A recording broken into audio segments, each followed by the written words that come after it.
সালাম TV, the solution for humanity. আমাদের দৈহিক ক্ষতি করে, আর সব থেকে বেশি ক্ষতি করবে কাল কিয়ামতের মাঠে, যেটা আমাদের আমলগুলোকে নষ্ট করে দিচ্ছে এই হারাম। কিন্তু এই হারামগুলোকে আমরা এমনভাবে নিজেদের জীবনের সাথে লাগিয়ে ফেলেছি, আপনি যে হারামখোর, আপনি যে হারামের উপরে জীবনযাপন করতেছেন, আপনার এটা ফিল হয় না, মানে সয়ে গেছে, আপনার অ্যালার্জি হয় না হারামের সাথে। আরে যদি বেগুনের মতো অ্যালার্জিও হতো মদে, আপনি হয়তো মদ থেকে বেঁচে থাকতেন, সেই অ্যালার্জিটুকু আপনার হয় না। এমন শান শৌকতের সাথে আপনি রাস্তা দিয়ে সিগারেট খান, হুজুররা জর্দা খায়, সুবহানাল্লাহ, তার এটা মনে হচ্ছে শান।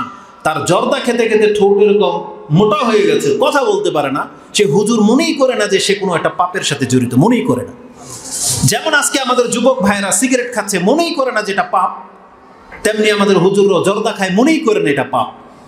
আরো আশ্চর্যের ব্যাপার কি জানেন, এক ভাই একটা কথা বলেছিল, আমাদের কোরআনের মধ্যে, কোরআনের নামটা কি কেউ বলতে পারেন? বাংলার যে কোরআন ছাপে, সে কোরআনের মধ্যে কি লেখা? নুরানি কোরআন। নুরানি কোরআন বুঝেন? কোরআনের মধ্যে কি লেখা? নুরানি কোরআন শরীফ, নুরানি কোরআন। আরো কত কত জায়গায় নূর শব্দটা লাগানো হয়েছে, নুরানি।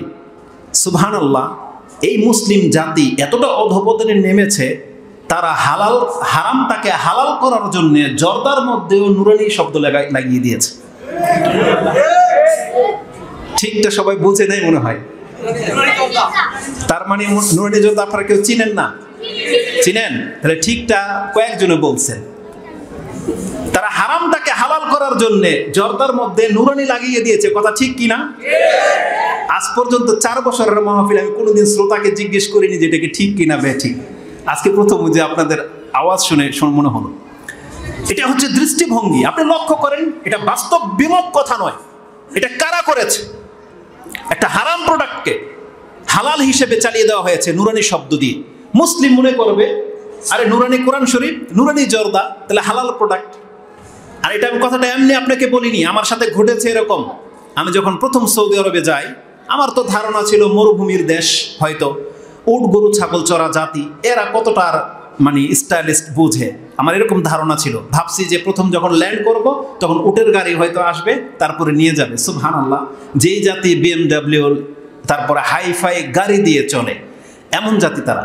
তো প্রত্যেকটা গ্লাসিং করা ওদের সীসার দোকান আছে, সীসা, ওক্কা।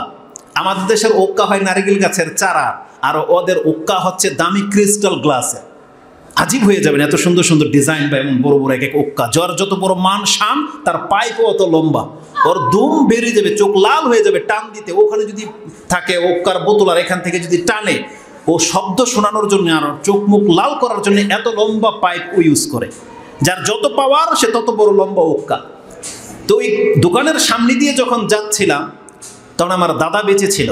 তা আমার কেন যেন মনে হলো যে সৌদি আরব থেকে যখন যাব, আমি আমার দাদার জন্য এরকম একটা ওক্কাই নিয়ে যাব, কারণ তখন তো আর বুঝি নাই যে ওক্কা হালাল না হারাম।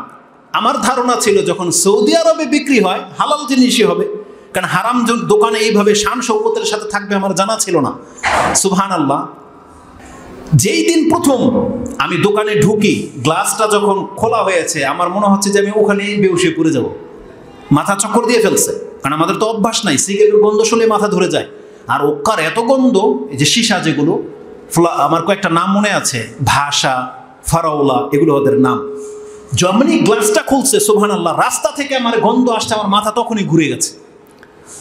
কিন্তু তারপরে মনে হয় নাই যে এটা হারাম। কিন্তু যখন ইসলামিক সেন্টারে গেলাম, তখন বুঝতে পেরেছি, তারা বললো যেগুলো হারাম প্রোডাক্ট। সিগারেট যেমন হারাম, এগুলো ওক্কা, তামাক, এগুলো হারাম।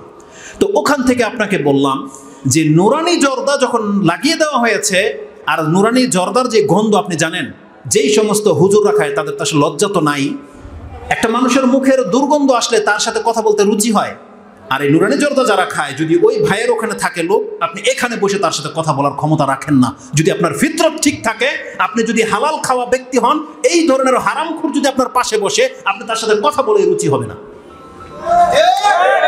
কিন্তু এটা আমাদের সমাজের হুজুররা গ্রহণ করেছে, বলতে গেলে তাদের গায়ে লেগে যাবে।